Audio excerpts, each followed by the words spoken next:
my other great experiences really came from adversity, which quite often happens. In 1973, and by then I was president of Grant International. Mr. Grant was still the chairman, and but I was the chief operating officer. So I was making 1 or 2 trips around most of the world every year. And Deanne would go on about 1 out of 3 trips with me, which made it nice. But the thing that happened and really started in '72 is that I came to the conclusion that Grant Advertising International as an international company, because we were not strong enough in the United States. And though Mr. Grant had been very visionary and really had established the first network of worldwide advertising agencies, he had, as the large American agencies saw that the opportunities overseas and were opening offices where in many places we were, for many years, we were the only Western advertising agency, maybe ourselves and one advertising agency from Britain. But now all the big American agencies started operating, and we kept losing a little bit of business here and a little bit of business there. So I had come to the conclusion that unless we made a merger or were purchased by a good-sized American agency or a good-sized other people that could infuse more funds and infuse business into the company, that we were going to slowly go to the edge of bankruptcy and then finally have to close up. So naturally, Mr. Grant didn't agree with that totally, but I kept working on him, and I kept talking to some other U.S. agencies, and finally went to him with a plan where he could keep a certain amount of the business and a certain percentage and would sell the rest. Unfortunately, none of them ever quite worked when it came down to the final negotiations, which is true of a lot of negotiations. They fall apart at toward the end. Everything works up until the last 10%. 90% right, but the last 10% makes it fall apart. So as it happened, I was at a Time magazine reception in Toronto, and I was speaking to a man named David Gillespie, who had done a magnificent job in Canada of putting together 2 large advertising agencies into one, and had made out of that the second largest agency in Canada. And I suddenly, talking to David in the middle of our conversation, suddenly dawned on me, why wouldn't there be a place in this world for one Canadian headquartered international agency? There was Air Canada, there was Canadian Pacific, there were a lot of big companies, worldwide companies, Noranda, that were headquartered in Canada.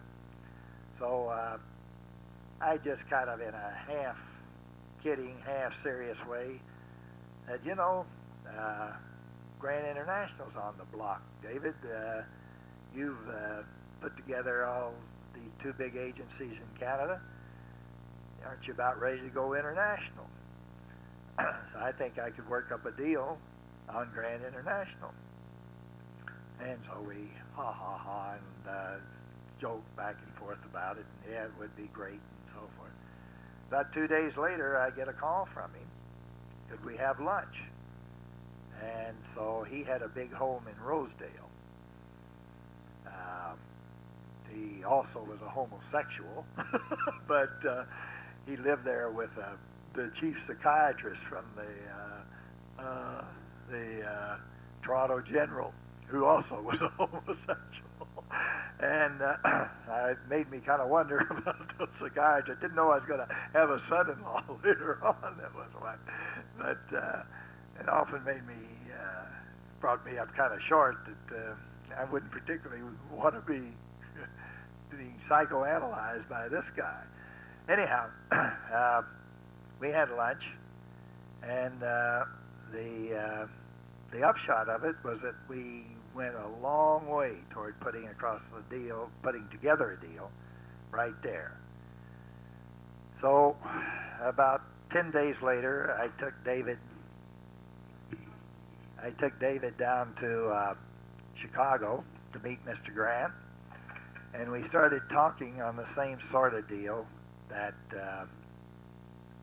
I had put together for the other interested parties, the other agencies that were interested. And as it came, then I suddenly realized, and David and I both realized, who realized first, that really the problem was trying to keep Mr. Grant in the picture. He had been a brilliant man in the business, had done some fantastic things, but like too many people, he had stayed on too long. He was no longer able to operate in the new milieu of international advertising. By now he was 68, 69 years old. And he had just stayed that extra 3 or 4 years, which cost him several $1 million in the end, because he could have sold the agency 5 or 6 years earlier for maybe $5 million, ended up selling it for $1 million, but he was just darn lucky he got $1 million. Anyhow, we realized that what we had to do was we had to buy the whole thing. Comcor, which was the name of the holding company that owned the Canadian agencies, had to buy the whole thing. Incidentally, Comcor was also, the reason Comcor was so interested to me was that Comcor was owned 30% by BBDO, the old agency that many years before, who at that time was the 4th largest agency in the United States, and yet did not have a strong international presence. And they were only in Europe, where we were very weak. We only had an office in London and did not have offices in Germany, France, and so forth. So it looked to me like it was a perfect fit. We had a big operation in Africa, a big operation in the Far East, a big operation in South America. So it looked like a perfect fit that now we would have we would still hold control of our fate, and yet we had this big American agency that owned a big chunk of our operation. So we finally put the deal together. Comcor bought Grant International. I was president and chief executive officer, and became a senior vice president of Comcor and director and all of that jazz. And I had brought in all the managers from all over the world. We got Mr. Grant $1 million. I always felt that took care of his retirement and everything, because he would have ended up, I didn't realize how bad it was even then, until I finally got digging around under the rugs in all these offices. But he was bankrupt, and he wouldn't have gotten a nickel. He just didn't realize it. There were too many people that were kidding him around the world, and but he wanted to be kidded. Which is first, the chicken or the egg. So I brought in all the managers from all over the world. Comcor was having their big meeting out in Vancouver to announce this big acquisition, and so I brought them all in, and this is the first inkling that I had that there was a problem, because the 2 members of our board from BBDO who were out there were very cool to all our managers. Instead of being enthusiastic and so forth, they were very cool. Well, I then started trying to put together things with BBDO. I would go down to New York, meet with the BBDO people, and then get things off to our people or make trips to our people, and just nothing was really working. And just before this had happened, or just after we went together with Comcor, I got half of the Chrysler business in the United Kingdom, in England. And the way I got it was, remember I mentioned Don Lander had just joined Chrysler about 2 months after we got the business, and he and I had all the, and over a period of years, this would go from 1959 to 1973, he had come up through the ranks and had been sent to England and was now the managing director of Chrysler United Kingdom. So I saw him when he was over in Detroit, and we agreed that he would invite us over to tell his people some of the things we were doing for Chrysler here that we felt would be effective over there, and maybe get some of the business. So I had gone to England. I got the business. I put on this presentation, got them all enthusiastic, and got half the business. This was just before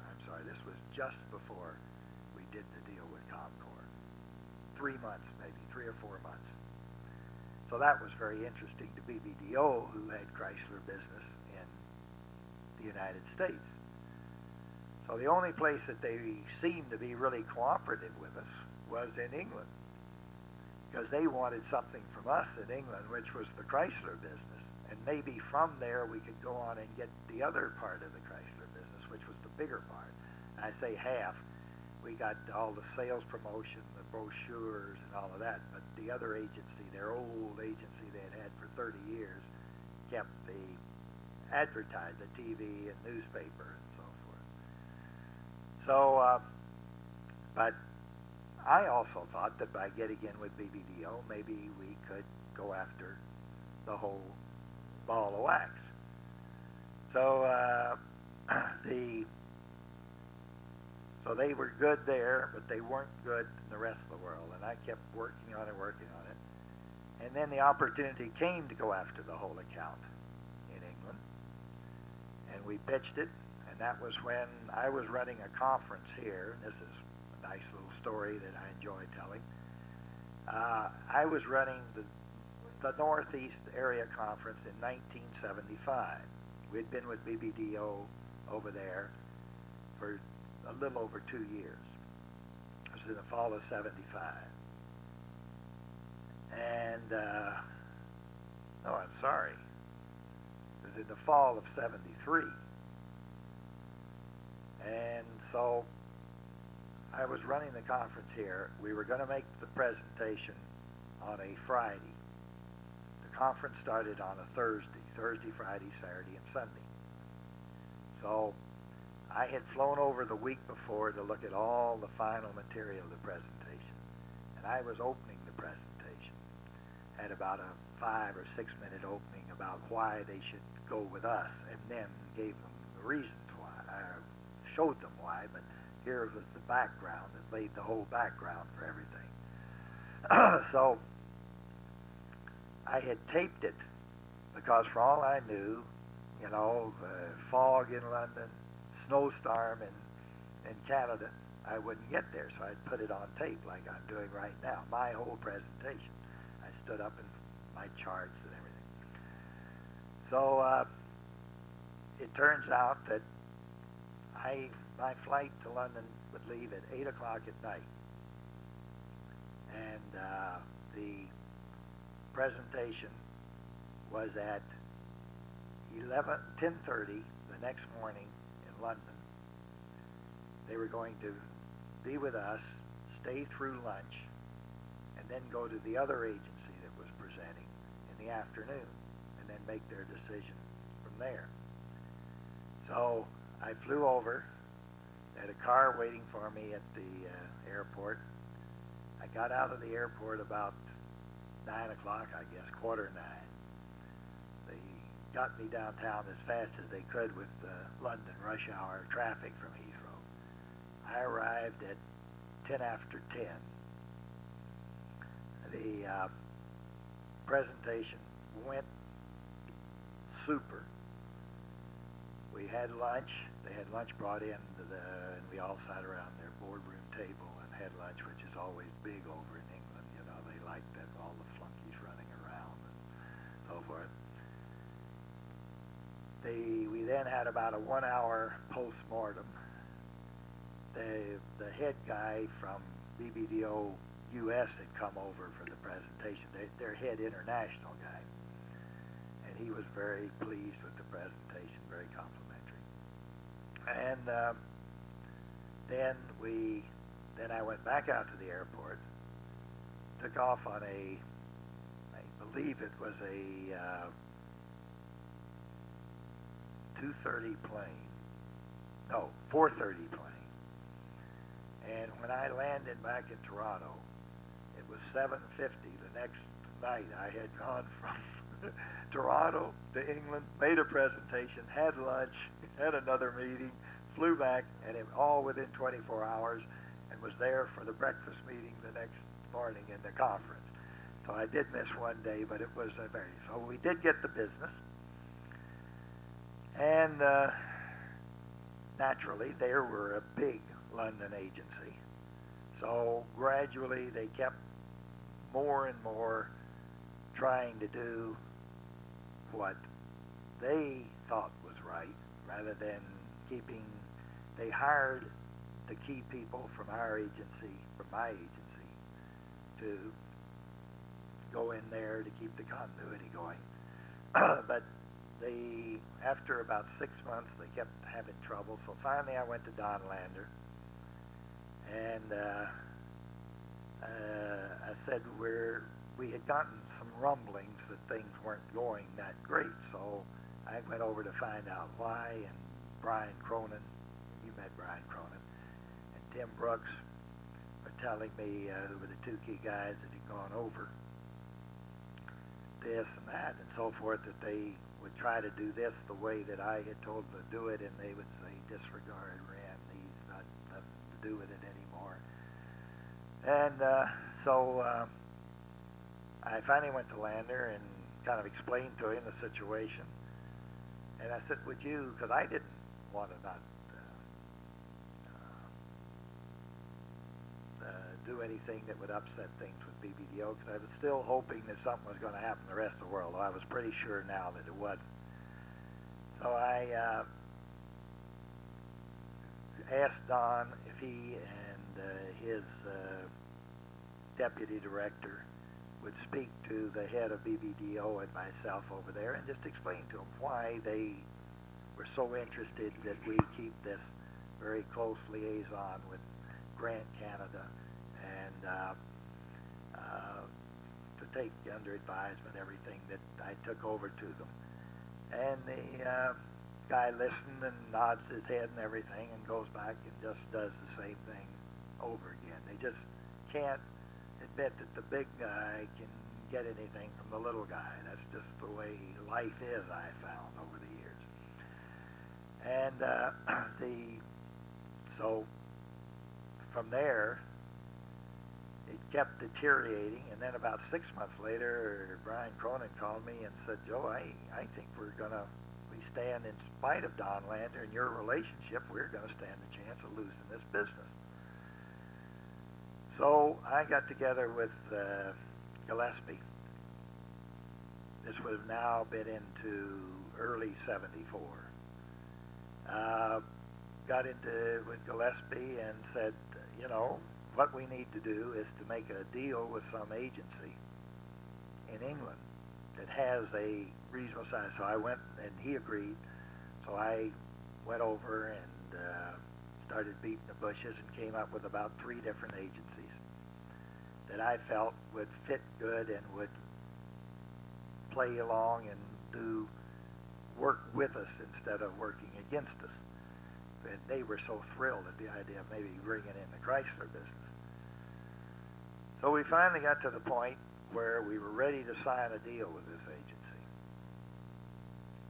And about that spot, our vice president finance, they came over here. It's a good agency in London, Barkers.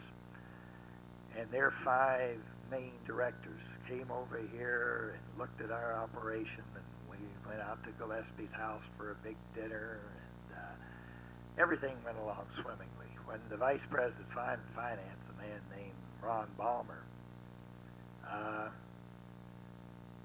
took myself and Clayton Danaher, who was the president of Baker Lubbock, and Al Yates, who was the executive vice president of Baker Lubbock, and really the 3 of us operated the agencies in Canada, plus I operated them all over the world. And where Gillespie was kind of doing deal making, and he did and was involved. He knew the advertising business, so he was involved, and said, "Look, we can't open up our books to these people." I said, "What do you mean that we can't?" We said, "If we can't open our books, we've got to, because that's going to be the way we put the deal together, that we were going to own a certain percent of them and they were going to own a certain percent of us, because we had gotten in such a bad situation with BBDO, because we found out that this head guy that had been over at the presentation hated David Gillespie. So that's why he was being so bad to us around the world, because he didn't want it to be successful.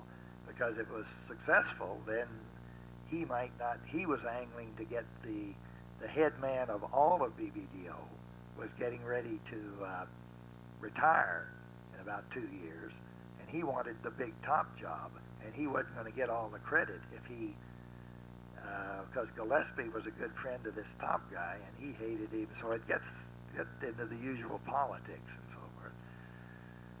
So he had us buy back their 30%, so they didn't own any of Comcor. So we didn't have them to go to and say, "Look, can you finance it for a while until we get things straightened out and get rid of the thing?" So I said, "Well, what I do? I've got this whole deal set up over in England, and I don't know what I'm going to do with Chrysler. That I've been telling them that we were working on this, because they had by now they were saying, when are you going to get out of BBDO? BBDO didn't know this, but they were saying that to me. So, but we could have made a deal with a smaller agent. So when he showed us in the books, we were bankrupt. Grant Advertising had bankrupted us, plus all the investment that he had made, that Gillespie had made in buying Grant International, and the way things had gone since. Comcor was bankrupt. We didn't go bankrupt, but we were bankrupt. Well, because people tend to, in our business, hope for miracles, you know. And so we called off the deal with Barkers, and I went back over to talk to the second agency that had really wanted the deal, and we would not have been in the same equity situation. They would have just, we were almost renting space there and renting their facilities, and we paid them, we split the profits and so forth. But it wasn't an equity deal, so I could have pulled that off. So I go out to Jeffrey Ellison, who's this deputy director and the head advertising guy of Don Landers, and start telling him about this agency that I'm ready to put a deal together. And so Jeffrey said, "Well, how do I know I'm going to like these people?" I said, "Well, they're really great. You know, I'm doing the big sell job on them and everything." And he said, "Well, I don't see any reason why I should, without knowing these people." But I said, "Well, I want you to meet them." And he said, "Well, why don't we go over and talk to Don?" Because his office was in the same place up in Coventry, but there was a all administrative headquarters and an operational headquarters. He was over in the operational headquarters. Jeffrey was, Jeff. So, who was a great friend of ours, thought I was super, was about Brian Cronin and Tim Brooks had just done the most, because we were so different from anything. He was a real state English. Did you meet? Yeah, didn't you have dinner with the Ellisons? Yeah, we at that little hotel. You remember we went out to dinner? At that, yeah, well, Jeff Ellison was there with us. That's at the hotel. The you I'm talking to is Jody. Jody and Debbie went with us because that was before y'all left on that tour, that trip. So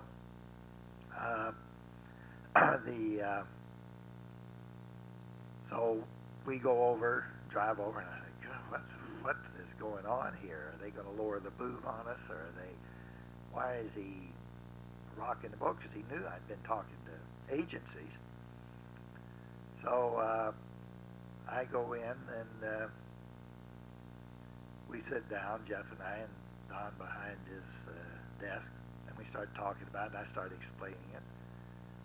And so Don said, well, I agree with Jeff. How do we know that this is going to be right? And so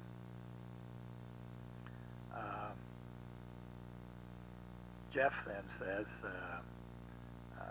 and I say, oh, well, I'm sure you're going to like him, Don. I've known you long enough. You're bound to like him.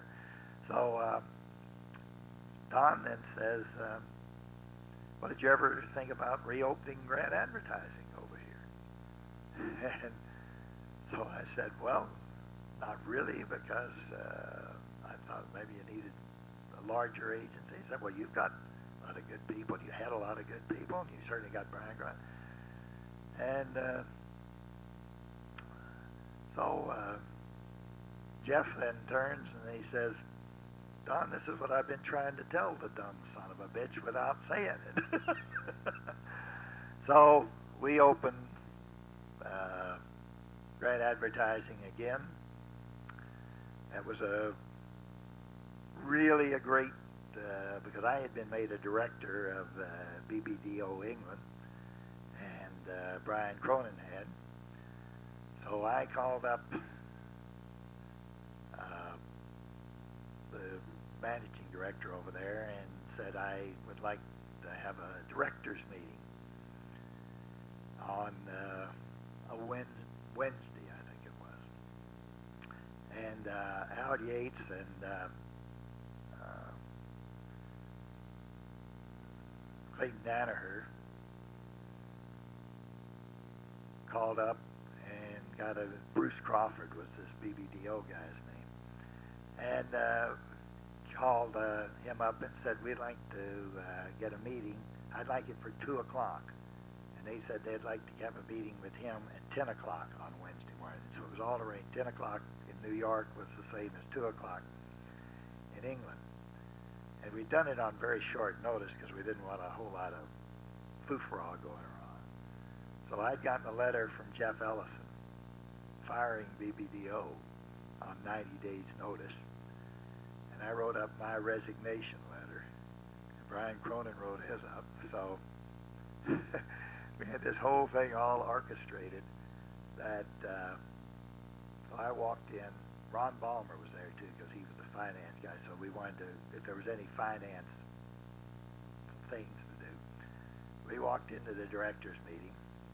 I first handed him my resignation and then Brian Cronin's resignation. I said that I felt I had to resign as a director before I could hand you this letter. And so they opened it up, and it's the letter from Ellison, and they all just turned white.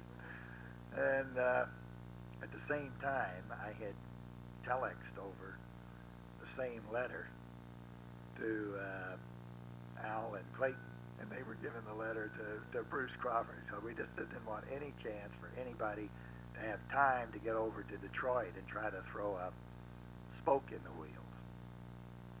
So it all happened, and it happened so Bruce was flying over to England that night. So he flew over, and that was Wednesday, and then Thursday we said, well, we should have some sort of a formalized paper.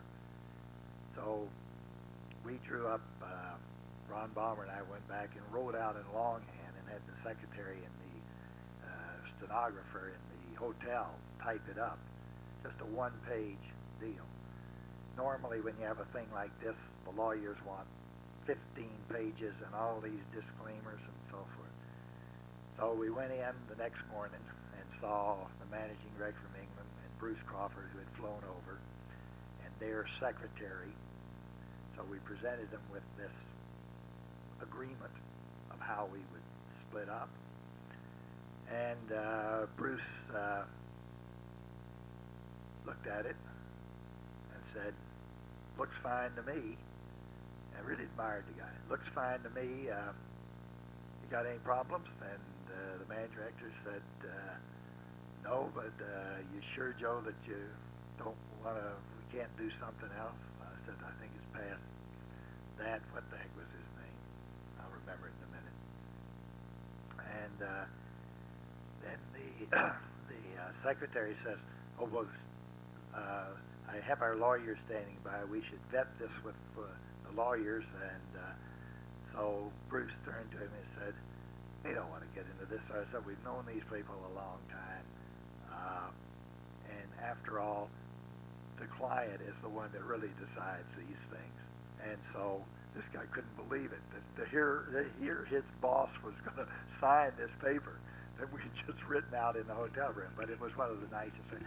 And the other nice things, which goes on in the story, is that then as we shook hands, Bruce said to me, he said, "Well, maybe we can do it again sometime." Then he realized what he had said.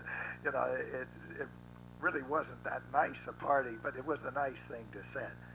So about, this would have been 70, as I say, early 74. We opened the offices. Everything went swimmingly. We just did a super job.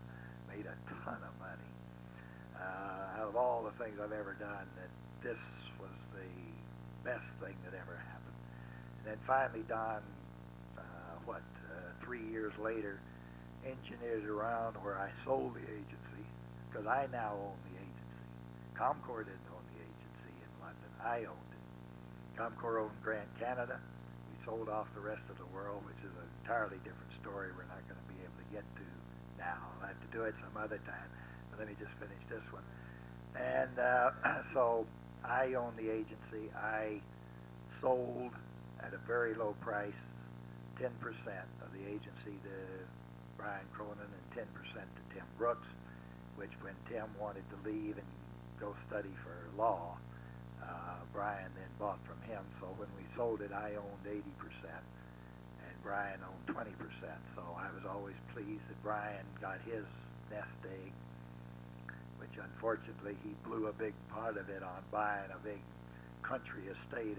Like most Englishmen, he always wanted to be the squire of Stetley House. It was a beautiful spot, but well, he just kept sinking more dough into it because the part of the house was built in 1473, and the rest of it was built in something like 1580. So you can imagine the upkeep, but he enjoyed being the squire. The vicar always had his big lawn party on his lawn every year, which is great. And I would love to be it would be nice to have been the squire of Stetley. But anyhow, coming up to, what would it be? What year would it be? 1976. Yeah, 1976, I guess. BBEO decided they had to get back into Canada. They had by now opened all over the world, but they didn't have anything going for them in Canada. So they came back and bought back 49% of Comcor from us. And so when I went down to New York, the three of us went down, Clayton and Al, and I went down. And as soon as Bruce saw me, I said, "Well, Bruce, I guess we get to do it again." And he said, "Yeah, that's great."